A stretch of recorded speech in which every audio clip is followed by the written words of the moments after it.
we are going to get started. We have all the tech problems worked out. So my name is Bill Walsh. I'm the Director of Marketing and Communications for Center of the American Experiment. This is my colleague, Bill Glahn, a policy fellow who covers energy mainly, but also state government and fraud and what's going on at the Capitol. So Bill and I both have worked at the legislature for many years, and now we're at the think tank just commenting on what happened. So we're going to give you a good hour of what happened at the session, of the 2024 session. We'll try to do about 35 minutes of content to go through kind of what happened, what passed, what didn't pass, provide some analysis, some political analysis, do some rants. There'll be some definite rants in this podcast, in this webinar.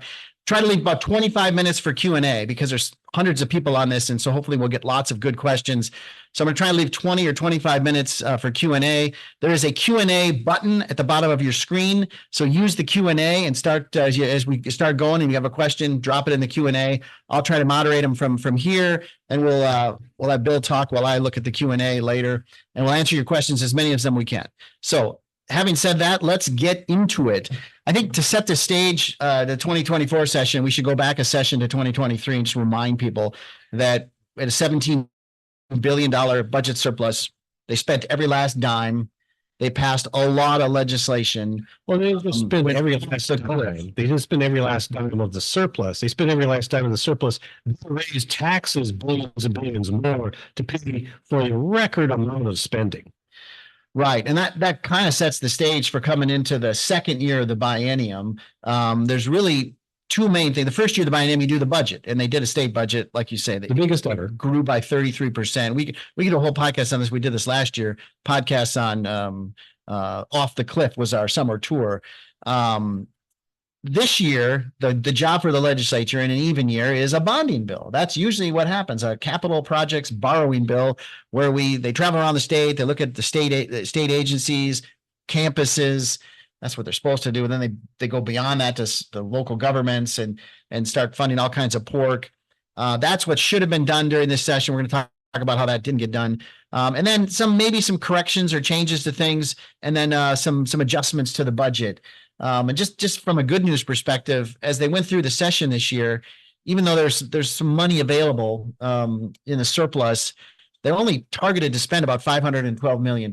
So the hopeful part of the session was that even the folks that spent all of your surplus last year and more only plan to spend about $512 million. And to put things in perspective, that's just another typical food fraud. So that was about as much money as they'd planned on spending this year. But as you pointed out, because of the chaos at the very last day or a few hours of session, some bills didn't make it through. And so they ended up spending actually quite a bit less than that. Yeah. Good news, and the targets were low, and better news, they didn't even spend up to the targets. And it was a few $100 million less than the $512 million in their targets. So you're looking for good news out of the session. They didn't spend any more money, but it kind of falls flat when you know they spent $17 billion last year and the budget is going out of business. But you mentioned chaos. Let's get to the chaos. Well, before you get to the chaos, before we leave last year, you did some polling. Yes. You did some polling where you asked 500 voters in Minnesota, what did they think of the Democrats' triumph, the trifecta's triumph last year? Right. A couple of things on our poll. It's from Thinking Minnesota Magazine. We have a quarterly poll every quarter. We were in the field during the last week of the legislative session in 2023. There was nothing but good publicity from local media about the wonderful things the Democrats were doing for Minnesota. We called it the selfie session. Every bill they passed, they had these signing ceremonies in the governor's office, and they're taking selfies. Look at us, we're doing great. And it's the best possible media attention you could ever get for that agenda. And the public not buying it at all. Issue after issue after issue, the people in Minnesota were not supportive of the agenda that had just passed. And so we thought that was great. So they went off the cliff, was our theme last summer, but they didn't take the public with them. The public did go off the cliff with them. They're not buying this agenda. So I'm glad you reminded me of that. All right, back to chaos. They're cruising along in the session. They got their $500 million target. They got the bonding bill going through committees. Everything's going fine. And then on that fateful day in April, Senator Nicole Mitchell decides to drive to Detroit Lakes and commit a crime. Well, not just a crime. She was charged in county court up in Detroit Lakes with felony burglary, which under Minnesota statute is considered a violent crime. So she's been charged with a felony violent crime. And we had the Democrats decide, well, they can one majority of the state Senate, they can't afford to lose her vote. So even though she's facing a felony charge, they decide to let her continue to vote, let her continue to cast that one deciding vote for this entire radical agenda. And the Republicans ethics complaint against her, which the Democrats have here said due process, you let the court decide what's going on. I'm jumping ahead a little bit. So we decided they didn't have the information, and we're going to look for the information to judge her by. Continue to represent her district and cast her vote 2 weeks after the session ends. Wait, don't do it. Don't do it. Okay, all right. I know where you're going. Let's wait for that punchline. But in that moment, that was a key moment in the session. Okay, she's been charged with a felony burglary.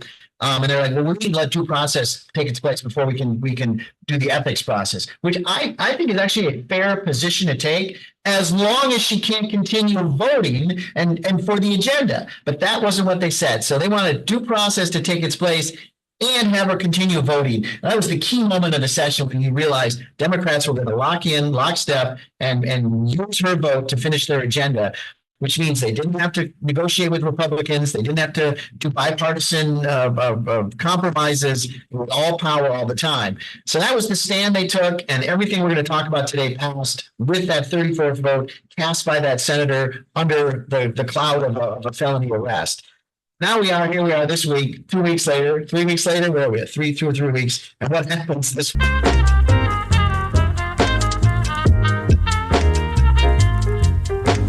Great. Okay. Tech problems put aside for now. We are just doing it old school. Hopefully the battery in the laptop won't wear out. Okay.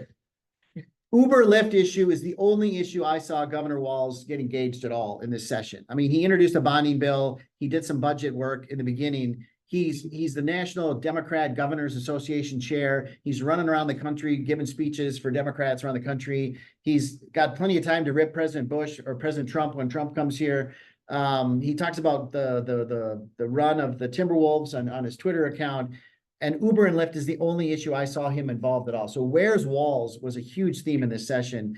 And he was at the press conference for Uber and Lyft, and it was like a flashback to 2023 when they're doing the selfie session again. Look at us, we passed this bill, everyone's great, aren't we successful? Again, a bill that didn't need to be done, except for the fact that they screwed it up in the first place. Right, and to be clear, what they ended up with in their compromise was enough that Uber and Lyft committed to staying in the state and continuing to drive people to the airport and driving them around town. So they accomplished their goal of fixing their own self-created problem at the result of an increase in fares of 20 to 30%. So your trip to the airport is now much more expensive. And it's not clear how many people they've actually helped.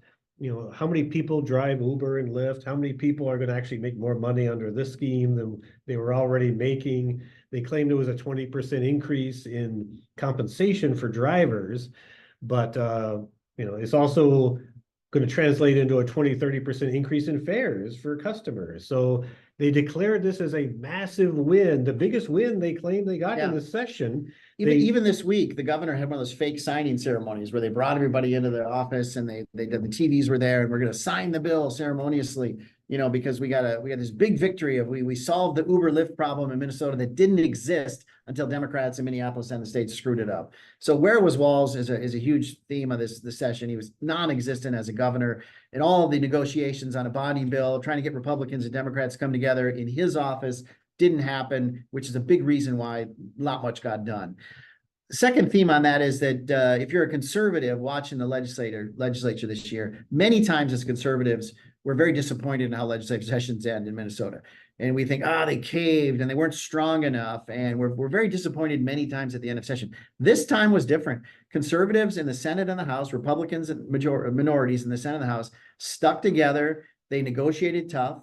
They used legislative tactics at the end to slow things down, and actually ended up with a very good session. And I think we need to give conservatives credit when they actually stick together and use the rules and accomplish things. And in this case, accomplishing things is less bad things passing. And we're going to get to it in a minute. A lot of bad things that could have passed did not pass. And part of it is because Republicans in the legislature had a good session. Well, they used the tools in the toolbox. They didn't just sit on their hands and watch the other side implode, which did happen Sunday night. But they used the tools available to them under the rules and the process and used it to their advantage, to the point where there was millions of dollars in a what they call a cash bonding bill, pork, that was going to go out the door. And the state Senate took up the bill seconds before midnight and didn't get it passed before the clock struck midnight. And so that was a big saving for taxpayers. Yeah, and to note on this, the Democrat legislative leaders at their post-session press conference, blamed Republicans. Oh, they filibustered. Oh, they really First of all, it wasn't a filibuster. Right. Well, they did this with extraordinary efforts. The speaker said it was extraordinary. And I can just say, my first session as a staffer, I think it was 1995. This was not extraordinary. It was quite ordinary. It was a very ordinary end of session where the other side, as the clock is running out and compromises are trying to be made, they throw logs in the train tracks and try to slow things down. This happens every single session. And the Republicans this time did a good job. I wouldn't say it was the greatest job ever. I wouldn't say it was extraordinary. It's quite normal. And when you're in the majority and you're running the floor, you have to plan for this. You have to budget. All right, we're going to put an HHS spending bill on the floor. It's gonna have tons of amendments from the other side. This is their only chance to amend it. Maybe they didn't. I don't serve on that committee. The bill's come to the floor. I have something to say about this bill. I have an amendment I want to do this bill for my district. You have to budget that. We used to predict, all right, that bill's going to take 7 hours. So you had to find 7 hours of floor time to do it. And you had to plan that out. The Democrats failed to do that. And plus that day they lost on Uber, where they sat around for 13 hours and didn't do anything the day before the session ends, really put them in harm's way. But it's simple project management. If you're managing a project, your deadline is midnight on Sunday night.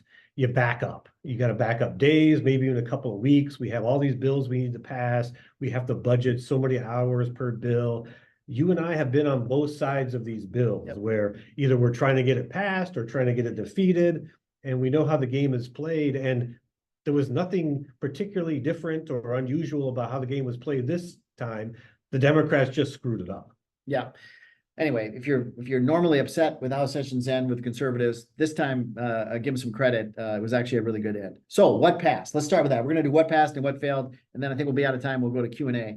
One of the main things coming into session to fix was the SRO issue, which they screwed up last year. They passed legislation that changed the nature of SROs in schools, and a whole bunch of police chiefs pulled their SROs out of the schools for fear of liability issues, and they weren't actually able to be fully cops in the school, because they were now employees of the school district. So they fixed it. If I was a voter, legislator, I'm not sure I would have voted for this fix. It wasn't a perfect fix, but it was a fix enough that most police chiefs, I think, have now returned their SROs. Not all, but most have put their SROs back in schools. And we have a legislative fix that essentially just fixed a mistake they made last year. They did that really early in session. It was a good early victory. We've kind of forgotten about it now as we get to the end. So that was one of the main things they got done. They also worked, again, in the theme of fixing things or updating things they passed in 2023, paid family leave had to be addressed. Yeah, this is a brand new entitlement program they created. It cost billions of dollars to implement, to give people paid time off who don't qualify for it through their regular job.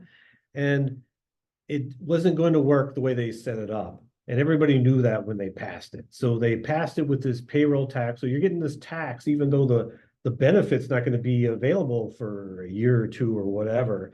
So it's a payroll tax, and they had to increase the payroll tax because the level they set it at last year was never going to cover the cost. So now it's inching up towards a 1% payroll tax, and the employer pays it. Well, no, you pay it. It reduces your take-home pay, not take-home pay, but your compensation. And this idea is, at the same time, they actually made the thing more generous. They tweaked the rules to make this benefit more generous. It hasn't started yet, but it's more generous. Kick in earlier. I think it'll kick in earlier. It's going to cost billions that you, the employer, and the employee are going to pay for. They increased the tax, the payroll tax, $600–700 million on top of the billions of tax increases last year. Now they've delegated to this bureaucrat, the commissioner of the Department of Employment and Economic Development, to set tax rates. So the legislature has given up on setting tax rates. Now bureaucrats are going to set whatever the tax needs to be to make the books balance. And so what we have the situation where they've created this thing that nobody was really clamoring for, very few people were clamoring for. They created a new bureaucracy. It's going up and up. 1% doesn't sound like a lot of money, but if you add together your state, your local or your state and federal income taxes, your Social Security and Medicare taxes, your sales taxes, your property taxes, now another percent payroll tax, you're paying over 50% of your income in taxes. And you add a percent, add a percent, add a percent, pretty soon you're going to hit 100%. Yeah, exactly. All right, we're gonna go fast. And we're not hitting everything that passed unless we just pick some of the highlights here, but just going through the highlights, the big things that got through and got done. We talked about the SRO fix, paid family leave. There were some gun restrictions that did get through. The legislature, there were two main gun restrictions or gun issues. One was a ban on binary triggers. I can't explain to you what a binary trigger is. I'm a little concerned because I saw some of the gun groups saying that by some definitions, many handguns under this definition could be included as a binary trigger. Hopefully that's not the case. They didn't ban every single handgun in Minnesota, but binary triggers, something that makes them shoot faster, was banned. Again, law-abiding citizens are the ones that are going to be affected by that, not criminals. They also increased the penalty for straw purchasers of handguns, which was a great idea. Frankly, it was a Republican idea when the session began. The Senate Democrats literally took the bill from a Republican author and gave it to a Senate Democrat for an authorship, and they put it in the bill and took credit for it. So doesn't matter, it got done. It's not a bad thing. This is what we've been saying as Republicans on guns and gun crimes. If you increase the penalties for committing crimes with guns or having someone buy a gun for you because you're not eligible, that's actually taking the gun people off the streets, putting them in prison who are committing crimes with guns. That's the direction you need to go. They did that in the straw purchaser thing, so we'll give them credit for that, adopting a Republican idea. They tweaked the marijuana bill in several ways. Do you have the details on that? I mean, I don't have the details on it, but I would just point out this was a big triumph for 2023. Democrats legalized marijuana, and under this real Byzantine system that doesn't work. There's no retail place you can go and legally buy it. They decriminalized it, but unlike dispensaries in California and some other states, there's no place you could go and walk in, purchase it, walk out again. And that's still to be coming next year, the year after. But again, another thing that they passed was much fanfare last year. They had to come back this year and quote fix, and they didn't really fix it. Well, they get twisted around the axle on trying to help communities of people. So even in the marijuana bill, they passed a bill to legalize marijuana, and you can be for or against that. But in the process, they're trying to say that, well, look at all the people that have been harmed by marijuana, illegal, making marijuana illegal for over the years. There's certain populations and certain groups of people that have been harmed by this. So in the bill, we want to fix those. We want to right those wrongs somehow. And so there's like all these grants and who can sell marijuana, who'll be higher up on the list to get a license to do it if you've been in this community that has been served poorly by marijuana. Well, somebody did the research the other day, and it's like half the state qualifies as living in an area geographically that has been harmed by marijuana use over the years, or marijuana what am I trying to say? Enforcement over the years. So they get stuck there, and then they end up spending all their time on that kind of stuff. One thing they did, though, in the bill, for some reason, they became fiscal conservatives in the marijuana part of the law and said, we don't have enough money to do education programs for young people about the effects of marijuana, the ill effects of marijuana, or pregnant women. We don't want to warn pregnant women about, smoking marijuana while you're pregnant. We got to cut that program. So the only budget cut we see is cutting education for people on the uses of marijuana. So fiscal conservatives, and that is the only place they did it. A book ban. That's the next thing on our list. Governor Walsh is very proud of this. He likes to say, we're not banning books in Minnesota. We're banning hunger, because we're feeding every kid in school now lunch and at breakfast. This book ban is a joke. It is a political thing in search of a legislative fix. You can't take a book out of the library if based on viewpoint. And so we're letting media specialists or school librarians sort of decide, why a book comes out of the library. I mean, I have this vision. It was like, well, we're taking this book out of the library. Well, why? Well, the cover is torn. Are you sure? I mean, are you sure it's not Viewpoint? What does the book say? Well, you're right. We better leave the book in the library, even though it has a torn cover. It is a ridiculously poorly written bill to solve a problem that doesn't exist. No one was banning books, but again, the selfie session, the governor's very proud of that.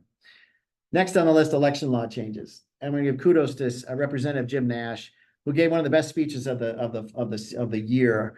In the election bill, we don't have time to go through the whole bill.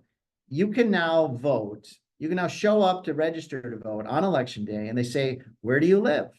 Pretty good question, right? Say, "I live." You can describe where you live. If you're a homeless live person, in a van down by the river. yeah. So Jim Nash gets up and says, "Well, what if hypothetically it was what was that guy named Foley, right? And it was a motivational speaker, and he lived in a van down by the river." And that's good enough. That's good enough for your address for voting purposes. That passed. Down by the river. That passed. And so in the current system, when you register to vote on election day, the county sends a postcard to you in a few weeks after to verify that you are who you say you are and you live where you live.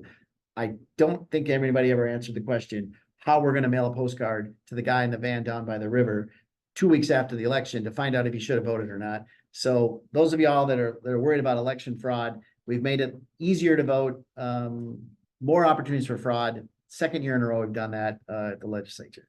Last one on our list of things that passed. This is kind of passed, kind of didn't pass. This clean transportation standards that Governor Walsh has been pushing in one form or another. We call it gas station inflation. It's going to raise the price of gas for no good reason to protect the environment, which he can't measure. You can't measure the environmental impact of these changes, but to make him feel good and make others feel good, like California, this is following California's lead. They've changed the name to Clean Transportation Standards, CTS. The good news is they didn't actually put them into law. The bad news is they're going to study it. So we're going to do a study on clean transportation standards that was funded in this legislation. The results of the study, guess what? We'll say it's a great idea. It always does. And then there'll be pressure next year to do that. So some of these bad ideas don't pass, but they come back. They come back. They never go away. So let's get to what didn't pass. The biggest thing that didn't pass, again, because of, I think, conservatives staying strong and working together, was this Equal Rights Amendment. And can you do the Equal Rights Amendment in terms of, it's not your grandmother's equal rights? Again, it's not, it was back from the 1970s to give women equal rights to men. That was the idea. But now we've redefined what a woman is. Nobody knows what a woman is. So it's this vague thing that's just going to be used like the hate crime bill or the bias registry as a cudgel, not to actually help people who are being oppressed or whatever. Yeah, and so great work that didn't pass. Now there's some differing opinions on why that didn't make it across the finish line. The House passed it, sent it to the Senate in the last few days of the session. I'll argue that the Republicans were strong and just said if you pass that, all bets are off for everything else. I know that would happen. But also, I think some Democrats in the Senate had some hesitation on that bill because it got so broad in terms of all the issues included in that. So the good news is that's not going to be on the ballot. By the way, an urgency that had to be done, and yet the bill puts it on the ballot in 2026, not 2024. So urgent that we need it on the ballot in 26 when the senators are on the ballot in 20 and when the governor is on the ballot in 2026. So it's a very blatant political move for sure. Okay, we talked about this earlier. The bonding bill didn't get done. More good news. It would have been $1 billion. Bad news for the annual the Golden Turkey Committee here at Center of the American Experiment. We do a Golden Turkey Award for stupid spending every year, and we usually go to the bonding bill to find nominees for stupid spending, pork spending. Very limited amount of people benefit from the spending. Swimming pools, hockey rinks, rest stops that are gold plated. But the $1 billion bonding bill on the table never got done, never got across, really just because of Democrat mismanagement. This is not a hard bill to pass. You have Republicans and Democrats in the legislature that like the bonding bill. They like their project for their community to get funded. And it's usually not that difficult to get the votes to pass a bonding bill. But they ran out of time and they didn't manage the floor very well, and that bonding bill didn't get done. And you mentioned earlier there was a cash bill to fund some of those projects for about $91 million that also didn't get passed in the last second. Literally, ran out of seconds. They ran out of time to do it. So those two things. Now some smaller things. well, I should stick with bigger things. Sanctuary state didn't pass. Right. That was a big push early on in the session. They had a press conference, they had a rally at the Capitol. We did some polling on it, wildly unpopular with the actual voters. So it never came up for a vote or even a hearing in a committee, never made it to the floor. But it's one of these ideas that gets floated out there. And the idea is that the Democrats retain full control. They'll bring it back next year, the year after. I don't think we've heard the end of it.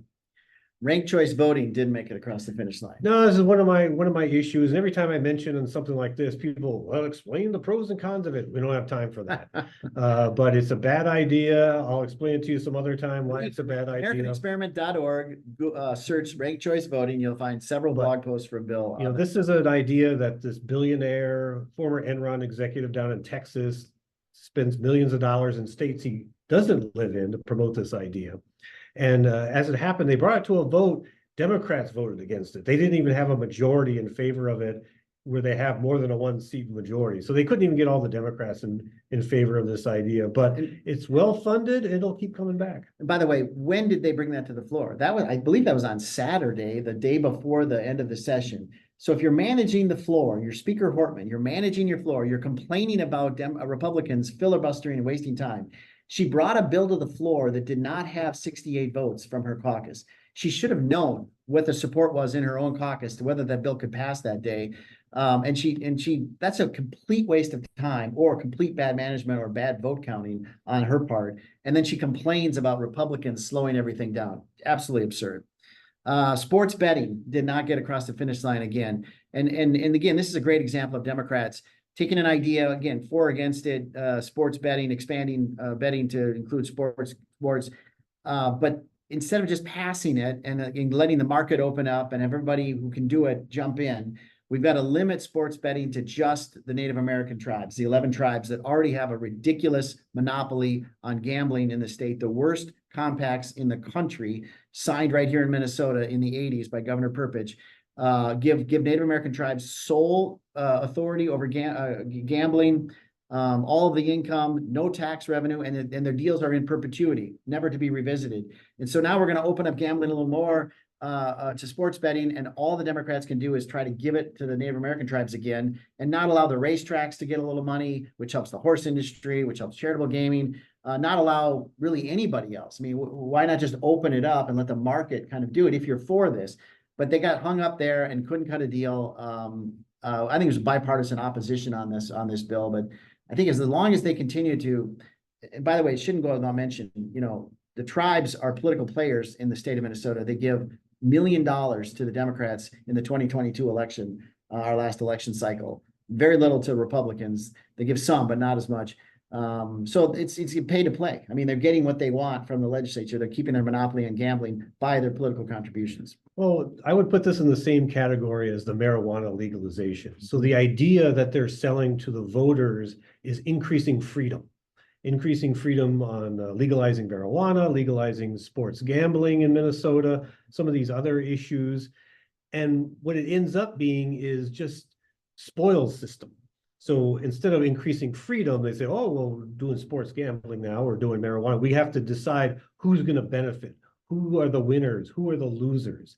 Every issue at the Capitol has become not, is this good for the public? Is this bad for the public? What's the public interest of how can we divvy up the money to the people we want to give it to, the people who are going to vote for us in the next election?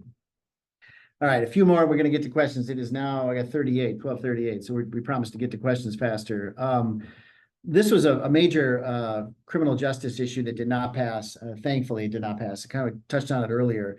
There was a bill to get rid of the mandatory minimum sentences for felonies in possession of a firearm. So if you commit a firearm and they use a gun to do it, again, something that we all should be working on. This is where the crime, you know, we had a Minneapolis cop die again last night in the line of duty in an ambush, and who we don't know yet, you know, but I will not be surprised if the person who shot that police officer last night and killed him wasn't a felon who should not have had that gun. Which was the case in the last incident like this. And so the Democrats proposed a bill to get rid of mandatory minimum sentencing for that crime. The exact opposite of what should be happening is happening. And Well, again, I don't want to, I know we were trying to get to questions, but on this issue of reducing mandatory minimums or getting rid of mandatory minimums for gun crime. So the Democrats are very anxious to pass more gun control laws for ideological reasons, whatever they think they're accomplishing with getting guns off the street. But then when guns are used in crimes, they're trying to reduce the penalties for it because of disparate impact. So they think the demographics of the people who are actually arrested and prosecuted for these crimes is not the way they would like it to be. So they want to reduce penalties. They want to reduce the accounting or accountability for committing these crimes. At the same time, they're inventing new crimes. Who do they think the demographics of those people are? It's very odd. Okay, we can keep going or we can go to questions. I'm going to go to questions, then we can kind of mix in as we go. Someone's asking about health standards for education. Did they pass in the omnibus bill? We're going to, and they did. So one of we have a lot of fights on academic standards, math standards, English standards, social studies standards, a huge fight that the American Experiment got really involved in. And there were ethnic studies is coming into play. The next fight is going to be on health standards. Right now, there are health standards locally. You have to have health standards, but you can devise them locally. So every school district in the state has their own health standards. Now, in this education bill, we're going to have statewide health standards to be figured out by the Department of Education in a process. So that's going to be our next big fight. So this sounds like a euphemism. What do you mean by this? What kind of standards? Standards for what? Well, did you have health class in? I did. Caught by the gym teacher. Part of gym, So, yeah, imagine everything from CPR to sex ed. I mean, and you're going to get the whole gamut of issues with health standards. And if you think social studies was a hotbed for politics and culture, health standards are going to take us there big time. So that is in the bill. Somebody says, what about marijuana? We covered that. Someone's telling us that the study on CTS did not make the final bill. So we could have bad information. We'll have to check that out, but that could be a good fact check from hopefully a little bit of good news. One question that popped up before was the single subject. Our constitution, state constitution says that bills that pass have to be limited to one subject. And that has been violated time and time again. Again, I'm not a lawyer, you're not a lawyer, but my recollection of how the courts have come out on this is, as long as the single subject is state government, like this 1,400-page monstrosity passed on the last day, it's good. It's good. You just say, I'm doing state government. I have a 3-page description of what's in the bill, and somehow I skirt around the single subject. But yeah, this is something that we hope somebody will take on in a serious way. We put this provision in the Constitution for a reason, to try to limit the scope of government, to limit the scope of governing. And we have this over and over again, these multi-thousand-page bills where they just dump everything in, take one vote, and the old Nancy Pelosi line, you got to pass it to know what's in it. We thought we knew what was in it, but maybe we weren't quite accurate with 1,400 pages to go through. Yeah, that comes up every year, but if there was ever a bill that was ripe for a lawsuit on single subject, this might be the one, but those have been difficult to do. Linda's asking for clarification on sanctuary state. I think we're assuming people know what we're talking about too much. Oh, yeah. So sanctuary state for who? Well, it's for illegal immigrants. And the idea is you have federal enforcement or non-enforcement, as the case may be these days, of the federal immigration laws. And when a sanctuary state says local governments, county governments, cities, townships, the state government cannot cooperate with the federal government in any immigration matter. So, and we see this all over America. We've seen this here in Minnesota, but we see it all over America. Somebody is arrested for a violent crime, and that person shouldn't even be in America. They entered illegally, or they were subject to a deportation order. There's an ICE, the Immigration and Customs Enforcement agency has a retainer on them, and local government just lets them loose, cuts them loose, and the feds are none the wiser, and they're out on the street to commit more crimes. Yeah, good. I'm glad thank you for asking for that clarification. A lot of floor discussion on the vote to cancel electronic pull tabs for local nonprofit charities. Not quite. Do you know this issue well? I do not. Okay, so there was a discussion. One of the electronic pull tabs is a good revenue source in bars and restaurants for local charities. but there's a law that says the tribes have a monopoly on kind of the what am I trying to say? Slot machines. So things that act as slot machines, a game of chance like that. And so the electronic pull tabs morphed a little bit into a game that the tribes would consider an electronic like a slot machine. Threatens their monopoly. And so it threatens their monopoly. They went to court and won a victory, but then the legislature stepped in and helped them anyway. So electronic pull tabs still available for charities. This one game that got into look too much like a slot machine, acted too much like a slot machine, was taken away, which was a big part of the revenue source. So while electronic pull tabs are still there, a big revenue stream was taken away from local charities, and hopefully they can recover. But that is the Democrats protecting one of their biggest donors. Absolutely. A lot of discussion about the specifics of the homeless thing. I mean, you're right. The homeless thing is a little different. You could vote if you were homeless before, but you needed somebody in the precinct to vouch for you and say, yes, I walk by that gentleman every day. He's in our precinct. He's homeless.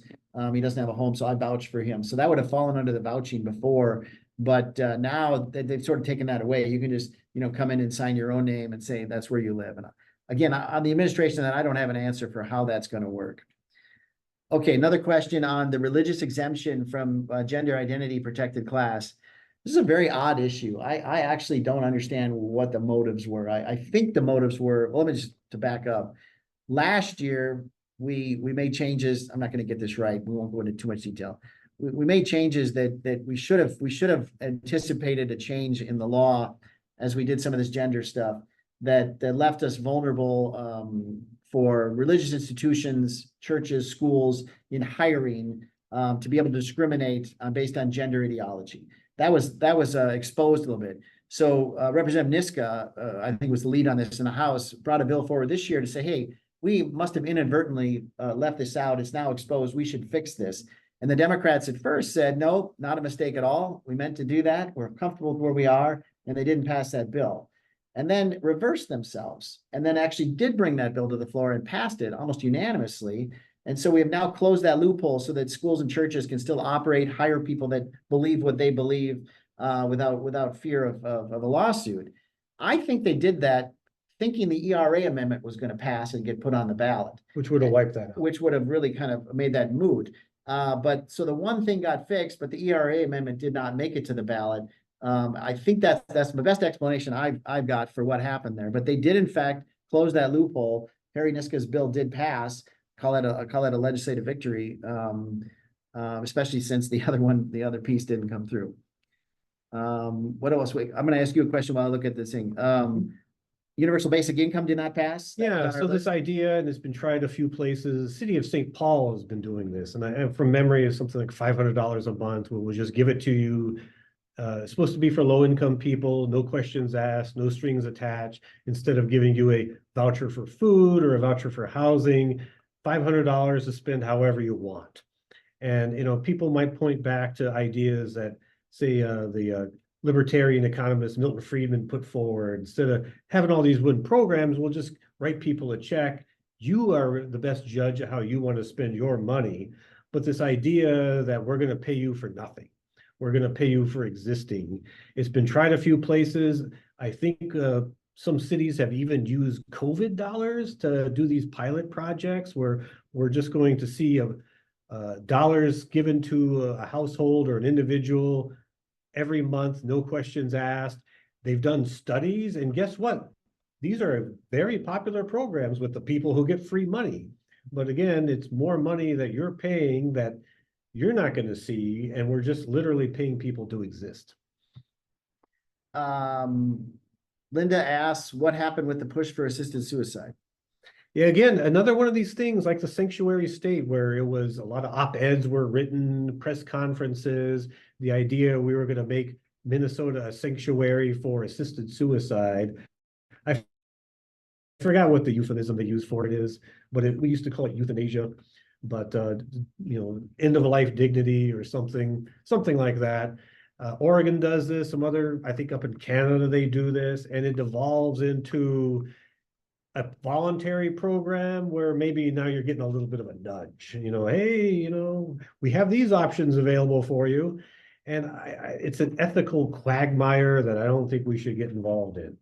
So they try to find a very sympathetic case, somebody living in extreme pain or very low quality of life. But along with the abortion up to and past birth, it's this culture of death. And I'm glad it didn't get anywhere this session, but there was a big push for it early on. It's going to come back. It will come back. This is the strategy. They're in it for the long haul, and make a little progress, have a hearing, get more people interested, and then okay, we're not going to get it passed this year. Have another election, come back later. So a lot of these issues that failed this year will come back in the future. Question on safe storage bill. This was a gun provision that was proposed and got quite a bit of play.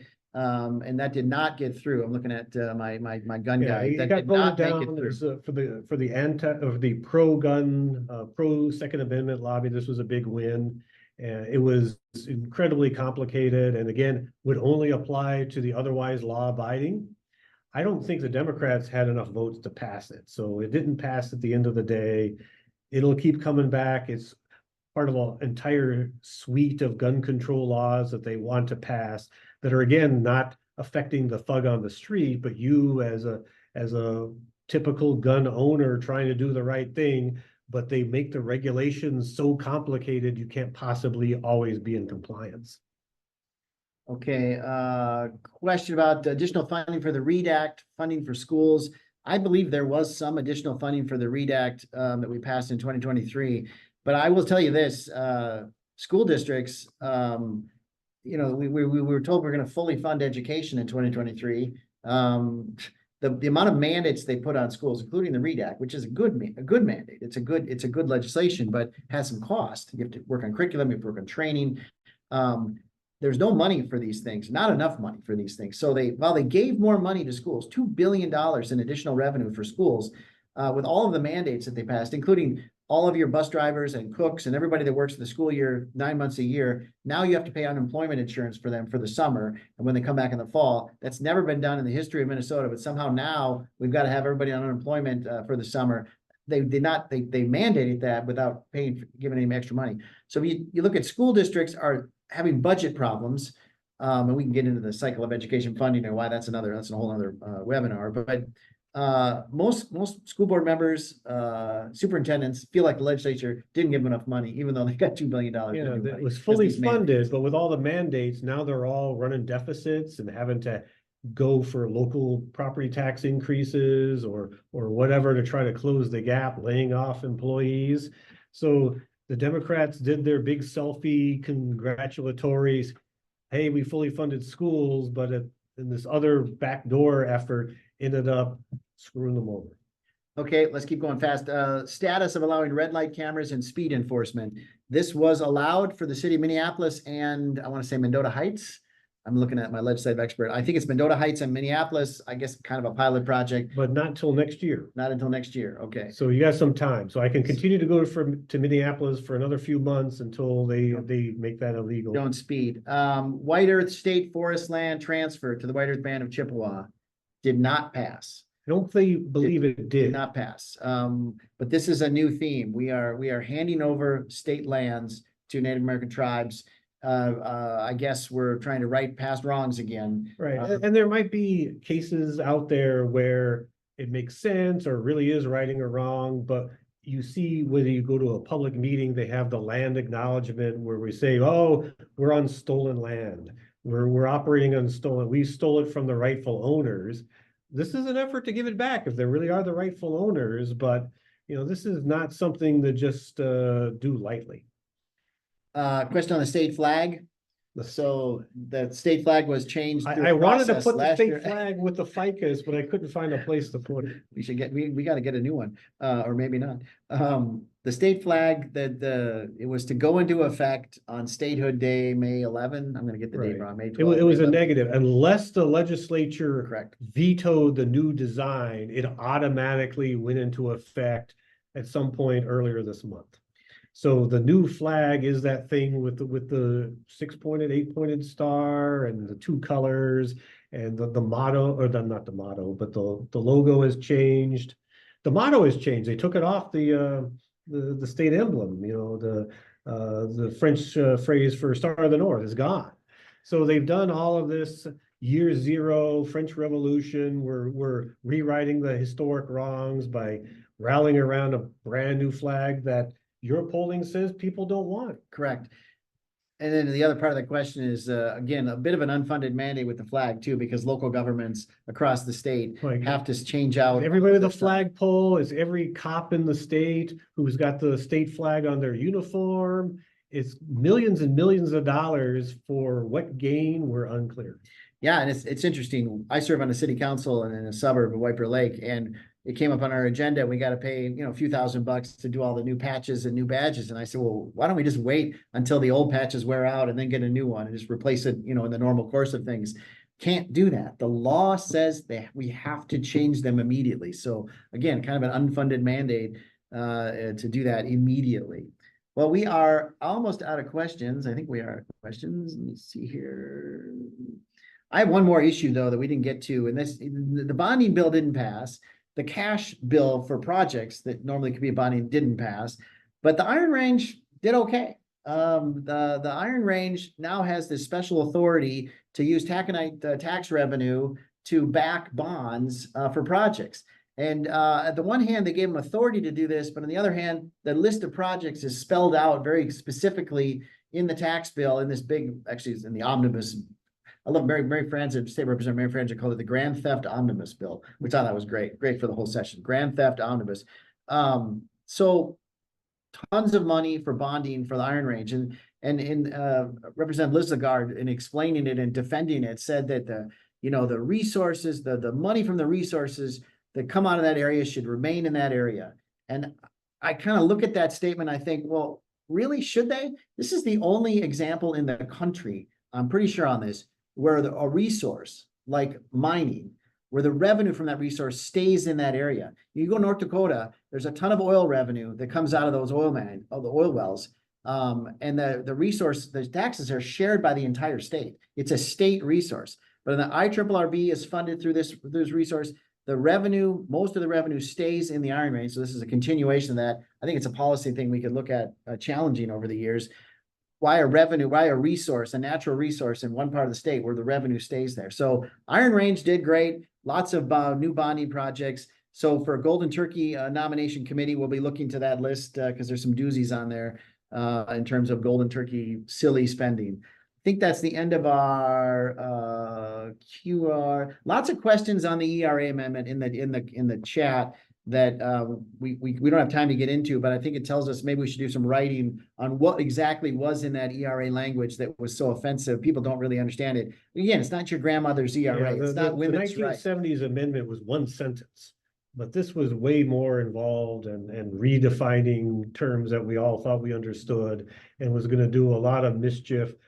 Again, sold as we're trying to make things better, level playing field. It was nothing of the sort.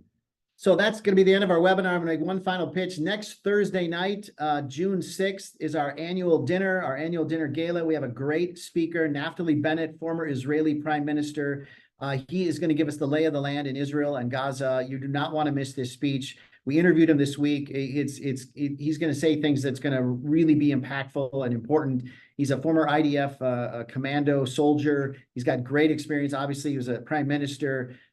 He's very knowledgeable. And will challenge everything. He challenged the current Israeli prosecution of the war. He challenges Hamas, of course, challenges America.